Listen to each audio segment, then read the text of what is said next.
እንኳን ለሊቀ መላእክት ለቅዱስ ገብርኤል ዓመታዊ ክብረ በዓል በሰላም አደረሳችሁ አደረሰን። ውድ ኦርቶዶክሳውያን ቪዲዮውን ላይክ፣ ቻናሉን ሰብስክራይብ በማድረግ አገልግሎታችንን እንድታበረታቱ ስንል በትህትና እናሳስባችኋለን። ኮሜንት ላይ በመግባት ሀሳብ አስተያየታችሁን በመጻፍ ሀሳብ አስተያየት ከሌላችሁን የሰማችሁትን ቃል ይሁን ይደረግልን እያላችሁ በመጻፍ እናንተም ከበረከቱ ተካፋይ እንድትሆኑ ስንል እናሳስባችኋለን። ከዚህ በመቀጠል በሐምሌ 19 ቀን የሚነበበውን የሊቀ መላእክት የቅዱስ ገብርኤልን ድርሳን እና ተአምሩን እንደሚከተለው እናሰማችኋለን። ሐምሌ 19 በዚህች ቀን ሕፃኑ ቅዱስ ቂርቆስ እና እናቱ ቅድስት ኢየሉጣ በሰማዕትነት መከራ ተቀበሉ። ቅዱሳን ሶርስ፣ ሃርማን፣ ያኑፋና ስንጣሪያ የሚባሉ የእስና ሀገር ሰዎች በሰማዕትነትም ሞቱ። ብልህ የሆነ ቅዱስ በጥላን በሰማዕትነት ሞተ። ሕፃኑ ቅዱስ ቂርቆስ እና እናቱ ቅድስት ኢየሉጣ። ሐምሌ 19 በዚህች ቀን ሕፃኑ ቅዱስ ቂርቆስ እና እናቱ ኢየሉጣ በሰማዕትነት መከራ ተቀበሉ። ይህም ሕፃን በዕድሜው 3 ዓመት ሲሆነው ከሮሜ አገር ወደ ሌላ አገር እናቱ ይዘው ሸሸች። በዚያም የሸሸችውን መኮንን አገኘችው። ሰዎችም ነገር ሰሩባትና ወደ እርሱ አስቀረባትና ስለ አምልኮ ጠየቃት። እርሷ መኮንን ሆይ ዕድሜው 3 ዓመት የሆነው ሕፃን አለ።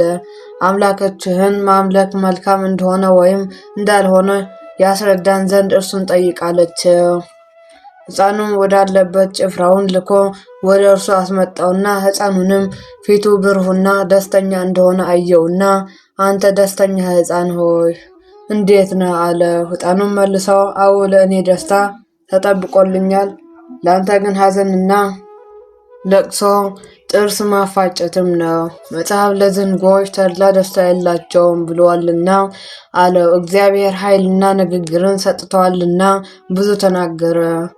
በዚያም ያሉትን እስከ አስደነገጣቸው ድረስ ንጉሡን መኳንንቱንና ጣዖታቱን ረገማቸው። ከብርታቱም የተነሳ አደነቁ። መኮንኑም ባፈረ ጊዜ በየአይነቱ በሆነ ስቃይ ታላላቆች የማይችሉትን ታላቅና አስጨናቂ የሆነ ስቃይ አሰቃየው። እናቱም ከእርሱ ጋር እንደ እርሱ አሰቃያት። እግዚአብሔርም ያለምንም ጉዳት ያስነሳቸውም ነበር። ብዙዎች አሕዛብ ይህን አይተው አደነቁ።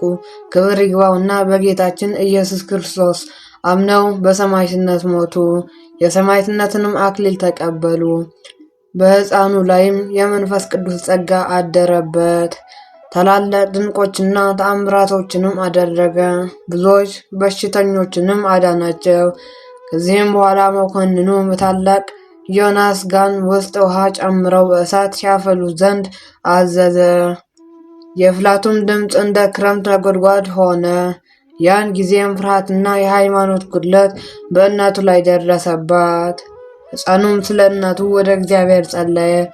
ያን ጊዜም ጌታችን ልቧን ወደ ሰማይ አሰርጎ ለቅዱሳን ሰማዕታት የተዘጋጁ የብርሃን ማደሪያዎችን አየች። ከዚህም በኋላ ጸናች። እግዚአብሔርንም አመሰገነችውና ልጇንም ልጄ ሆይ ከእንግዲህ አንተ አባቴ ነህ፣ እኔም ልጅህ ነኝ አለችው። ያቺ ከኔ የተወለድክባትም ቀን የተባረከች ናት አለችው።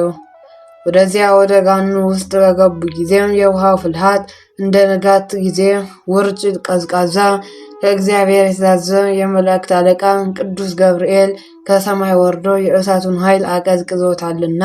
ከዚህም በኋላ መኮንኑ ስጋቸው ተቆራርጦ እስከሚወድቅ ድረስ በመቃጠል ውስጥ አድርጎ እንዲጎትታቸው አዘዘ።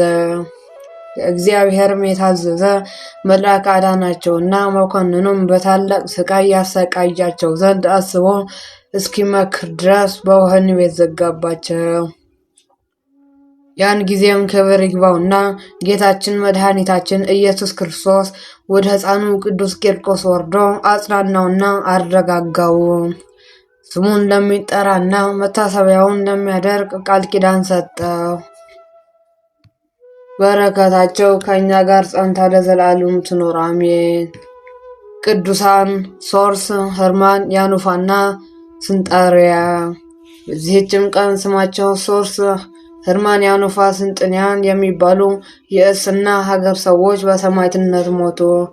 የሰማዕትነታቸው ምክንያት እንዲህ ነው። መኮንኑ አርያኖስ ወደ እስና ከተማ 3 ጊዜ ደረሰ። በመጀመሪያም የተባለች መስተጋድል የሆነች ዳሊዚያን ገደላት። ስማቸው አስቀድመን የጠራናቸው 4ቱን ልጆችንም ገደላቸው።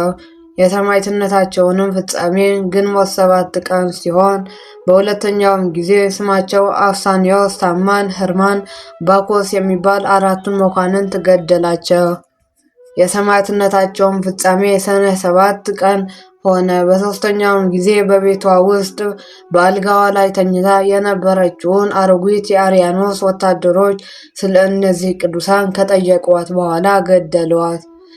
ከዚህም በኋላ መኮንኑ ከክርስቲያን ወገን ያገኙትን ሁሉ እንዲገድሉ የተክል ማጠጫ በተባለች በከተማ ምዕራብን መግደል እንዳያቋርጡ አዘዘ። ወደ ከበረ አባት ወደ ባህታዊ ይስሐቅም እስኪደርሱ ድረስ በመንገድ ብዙ ሕዝብን አገኙ። ያን ጊዜም ጠባቂያቸው እንዲህ እያለ ያጽናናቸውና ያረጋጋቸው ነበር። ወደ ሰማያዊት መንግሥት እንድትገቡ ጸንታችሁ ታገሱ። እንዲህም ሲወስዳቸው መኮንኑ ደረሰ። ባዩትም ጊዜ ሁሉም በአንድ ቃል እኛ ክርስቲያን ነን እያሉ በግልጽ ጮኹ። መኮንኑም ሁሉንም እንደ በግ ያርዷቸው ዘንድ አዘዘ። ጭፍሮች ግን በላያቸው በሰይፎችና አጋና ተጫወቱ። በዚህችም በሐምሌ 19 ቀን የእስና ከተማ ሰዎች ከታናሾቻቸው እስከ ታላላቆቻቸው ሴቶቹንና ወንዶቹን ጨረሷቸው። የመላእክት ሰራዊቱን ነፍሶቻቸውን ይቀበሉ የብርሃን አክሊሎችንም ያቀዳጇቸው ነበር። ከዚህም በኋላ መኮንኑ ከዚያ ወደ እስዋን ከተማ ሄደ። ሁለተኛው ወደ እስና ከተማ ተመልሶ 3 ገበሬዎችን የእርሻ ዕቃቸውን ተሸክመው አገኛቸው።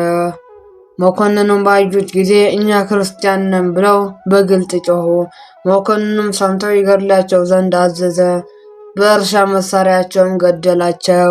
የእነዚህም ስሟቸው ሱሩፋስ፣ አንጠኪዮስ፣ ስድራ ይባል። የሰማዕትነታቸውን ፍጻሜ መስከረም 11 ቀን ሆነ። ይህንንም ቅዱስ አባት ኤጲስቆጶስ ይስሐቅን መኮንኑን አስሮ ለጣዖት እንዲሰዋ አስገደደው።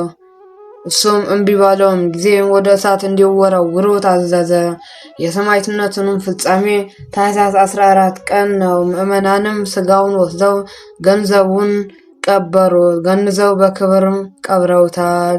የስደቱ ወራትም ካለፈ በኋላ ቤተ ክርስቲያን ሰርተው በስሙ አከበሯት። የቅዱሳኑ መታሰቢያ በዓላቸው ከሁላችን ከሕዝበ ክርስቲያን በረከታቸው ጸንቶ ይኑርና አሜን። ቅዱስ በጥላን። በዚህችም ቀን ትዕማድ ከምትባል ከተማ ብልህ የሆነ ቅዱስ በጥላን በሰማዕትነት ሞተ። አባቱም አረማዊ ነበረ። ስሙም አውስጢኪዮስ ነበር። እናቱ ደግሞ አማኝ ነበረችና ስሟም ኤልያና ነበር። ባደገም ጊዜ አባቱ ጥበብን ሁሉ አስተማረው፣ እጅግ አዋቂም ሆነ። በበጥላን ቤት አቅራቢያም አንድ ቄስ ይኖር ስለነበር በጥላንም በፊቱ ሲያልፍ መልኩንና እውቀቱን ብልህነቱንና አስተዋይነቱንም ይመለከት ነበር። ከሃዲ ስለመሆኑም ስለ እርሱ ያዝን ነበር። ቄሱም በጥላንን መንገድ መርቶ ወደ ቀናች ሃይማኖት ያስገባው ዘንድ ክብር ይግባውና ጌታችን ኢየሱስ ክርስቶስ ለመነ። ስለ በጥላንም ልመናው ባዘወተረ ጊዜ በጥላን በእርሱ ልጅ ያምን ዘንድ እንዳለው ጌታችን በራእይ ገለጠለት። ቄሱም ደስ አለ። ሁልጊዜም በፊቱ ሲያልፍ በጥላንን ያነጋግረውና ሰላምታ የሚሰጠውም ነበር። ስለዚህም በመካከላቸው ፍቅር ጸና። ከዚህም በኋላ በጥላን ወደ ቄሱ ቤት ይገባና ስለ ሃይማኖት ይነጋገር ነበር። ቄሱም ክብር ይግባውና የጌታችን የኢየሱስ ክርስቶስ ሃይማኖት ምን ያህል ክብር እንዳላት ለሚያምኑበት ሁሉ እውቀትና ማስተዋል እንደሚሰጣቸው፣ ድንቆችና ታላላቅ ተአምሮቶችን እንደሚያደርግላቸው፣ ታላቅ ፈውስም እንደሚያደርጉ ገለጠለት። በጥላንም ክብር ይግባውና በክርስቶስ የሚያምኑ ተአምራትን እንደሚያደርጉ ይህን በሰማ ጊዜ እጅግ ደስ ብሎት በዚያ ቄስ ትምህርት በጌታ አመነ። ቄሱም ሁልጊዜ የሃይማኖትን ትምህርት ያስተምረው ጀመር። በአንዲትም ዕለት ቅዱስ በጥላን በከተማው አደባባዮች ሲያልፍ እባብ የነደፈውን አንድ ሰው ሲጨነቅ አየው። እባቡም በእርሱ ዘንድ ቆሞ ነበር። በልቡም የመምህሬን ቃል ልፈትን ክብር ይግባውና በክርስቶስ ካመንክ በስሙ ታምራት ታደርጋለህን ብሎኛልና አለ። እባብ ወደ ከነሰው ሰውን ቀርቦ ኃይሉን ይገልጽለት ዘንድ እባቡንም ይገድለው ዘንድ ሰውየውን ያድነውን ዘንድ ክብር ይግባውና ወደ እግዚአብሔር ረጅም ጸሎትን ጸለየ። ያን ጊዜም ሰውየው ያለምንም ጉዳት ድኖ በጤና ተነሳ። ከይሲም ወደቀ፣ ወዲያውም ሞተ። የበጥላንም ሃይማኖቱ ተጨመረለት። ከዚህም በኋላ በጥላን ወደ ቄሱ ሂዶ የክርስትና ጥምቀትን ተጠመቀ። ሁልጊዜም ወደ ቄሱ እየመጣ ይማርም ነበር። በአንዲት ቀንም ያድነው ዘንድ አንድ እውር መጣ። ቅዱስ በጥላን አባቱን ባየው ጊዜ እውሩን ከውጭ መልሶ ሰደደው። በጥላንም አባቱን ማነው የፈለገኝ ብሎ አባቱም ልትድነው የማትችል አንተ እውር ነው አለው። እሱም አባቱን የእግዚአብሔርን ክብር ታይ ዘንድ አለው። ይህንንም ብሎ እውሩን ጠራውና ዓይኖችህ ቢገለጡ ያዳንህን ታመልከዋለህን አለው። እውሩም አዎን አምናለሁ አለ። ቅዱስ በጥላንም በእውሩ ላይ ረጅም ጸሎትን ጸለየ። እጆቹንም በእውሩ ዓይኖቹ ላይ አኑሮ እንድታይ በጌታችን በኢየሱስ ክርስቶስ ስም እመን አለ። ወዲያውንም ዓይኖቹ ተገለጡለት። አባቱም ይህን ድንቅ ሥራ ባየ ጊዜ ክብር ይግባውና በጌታ በኢየሱስ ክርስቶስ ከእውሩ ጋር አመነ። ቅዱስ በጥላንም ወደ ቄሱ ወሰዳቸውና የክርስትና ጥምቀትም አጠመቃቸው። ከዚህም በኋላ በሮቻቸውን ነፃ ወጡ። ገንዘባቸውንም ለድሆችና ለችግረኞችም አካፈሉ። ቅዱስ በጥላንም ጥበብን ያደርግ ነበር፣ ያለ ዋጋም ሰዎችን ያድናቸውም ነበር።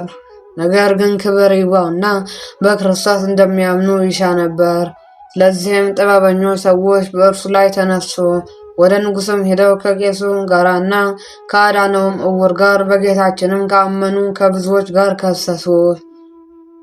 ወደ ንጉሥም በቀረቡ ጊዜ ንጉሡ ተቆጥተው ለአማልክት ሰዉ አላቸው። ባልታዘዙለትም ጊዜ ራሶቻቸውን በሰይፍ አስቆረጠ። የሰማዕትነትንም አክሊልንም በመንግሥተ ሰማያት ተቀበሉ። ከዚህም በኋላ ቅዱስ በጥላንን የጸና ስቃይንም አሰቃዩት። ከእርሱም ድንቆችና ተአምራቶች ተገለጡ። በእጁም ብዙ ሰዎች ክብር ይግባውና በጌታችን በኢየሱስ ክርስቶስም አመኑ። በሰማዕትነትም በክብር ሞተዋል። ንጉሥም አይቶ በበጥላን ላይ ተቆጣ፣ ለአንበሳም አስጣለው። አንበሳውም እግሩ ላሰው እንጂ ክፉ አላደረገበትም። ሁለተኛም ራሱን በሰይፍ ይቆርጡ ዘንድ አዘዘ። በዚህም ምስክርነቱ ፈጽሞ መንግሥተ ሰማያትን አክሊልን ተቀበለ። ለእግዚአብሔር ምስጋና ይሁን፣ እኛንም በቅዱሳኑ ጸሎት ይማረን፣ በረከታቸውን ከእኛ ጋር ለዘላለሙ ጸንታ ትኑር አሜን። ከየዕለቱ ስንክሳር በመቀጠልም በሐምሌ 19 ቀን የሚነበበውን የሊቀ መላእክት የቅዱስ ገብርኤልን ድርሳን እንደሚከተለው እናሰማችኋለን።